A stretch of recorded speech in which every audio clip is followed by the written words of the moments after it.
Welcome back to yet another book review, episode 20. Today I'm reviewing this book, Clear Thinking by Shane Parrish. Now, for my LinkedIn people, hello, thank you for watching.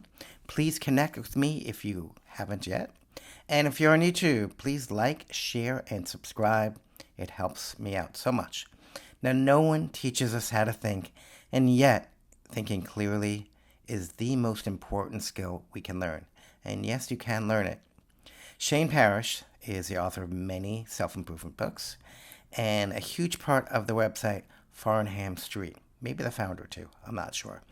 But he has spent years studying how great decision makers think. This book, Clear Thinking, it's not about some kind of theory or anything like that. It's about learning how to pause, recognize your defaults, and use ordinary moments to position yourself for extraordinary results. The core message: clear thinking in small, everyday choices and decisions adds up to long-term success. So let's talk about this. What you need to do is create space before you react. Biology primes us to react, flight or fight, but reacting blindly often leads to mistakes. Parrish insists on the importance of pausing, creating space to reason, and deliberately using that space to think before acting. Now, in ordinary moments, these pauses are what position you to master whatever circumstances you might happen to be in. And recognize your 4 default settings. We all fall into this. We have autopilot defaults that cloud our judgment, and nobody wants to do that. The first is an emotional default. It's reacting without reason, driven by feelings. The ego default, believing that we deserve more than we do, or with letting perceived inadequacy drive us. Social default means you follow the crowd to fit in, even when it's wrong, but you still follow it. Inertia default is resisting change because it feels safer and easier, but leads to bad results.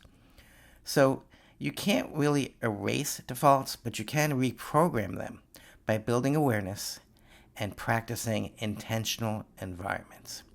And you can build strength through self-mastery in these 4 areas. First, self-accountability. Your life is your responsibility. Where you are right now is your responsibility. Excuses don't cut it. Self-knowledge. Learn to understand your limits and build and focus to your strengths. You can improve. Self-control is not letting emotions make your decisions for you. And then there's self-confidence. Learn to trust yourself. Stop letting self-doubt drive your choices.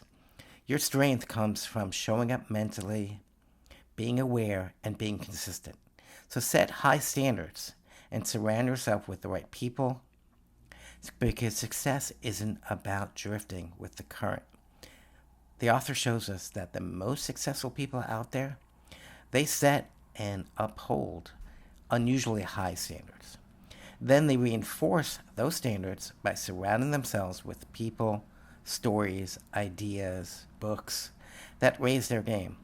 It's like social climbing almost, but with wisdom and values instead of being good looking. Manage your mistakes and your weaknesses honestly. When things go wrong, our default is to say, nah, it's not my fault. You blame other people, circumstances, the weather, doesn't matter. But the author pushes us to think about the opposite. Accept responsibility. See your own role in the mistake and use it as data to refine your ideas and behavior. Weaknesses can be managed, but only if you're honest enough to face them and accept what they are. And understand the difference between choices and decisions. So not every choice is a decision. A true decision comes only after defining the problem, exploring alternatives, and then evaluating the outcomes. And the author stresses deliberate processes over impulsive moves. So gather information, seek expert input, weigh the consequences, and then finally commit. You still have to commit. A good decision is measured by the process, not just the outcome, because you will have failures, but you have more success. And what really matters in the long term is that errors in judgment often come from chasing immediate emotional needs or short-term validation. Clear thinking, on the other hand, requires aligning with your goals with what really does matter. Long-term growth, being a better person than what you were yesterday, sustainable progress, and a life that compounds in value. Clarity means resisting the easy win today in favor of the meaningful win tomorrow.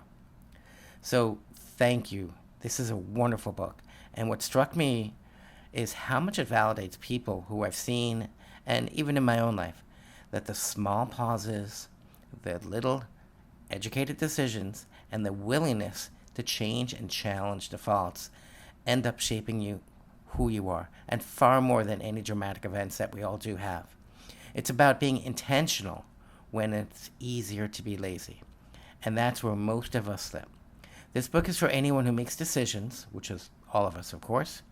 And if you want to stop reacting and start thinking instead and take control of your defaults, Clear Thinking is the book for you. You can get Clear Thinking on Amazon, my link's below, or at your local bookstore. Support your local bookstore.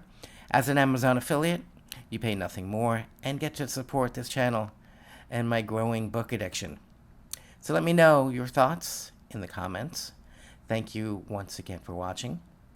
I'd love to connect with you right here on LinkedIn, and I will see you in the next episode of yet another book review.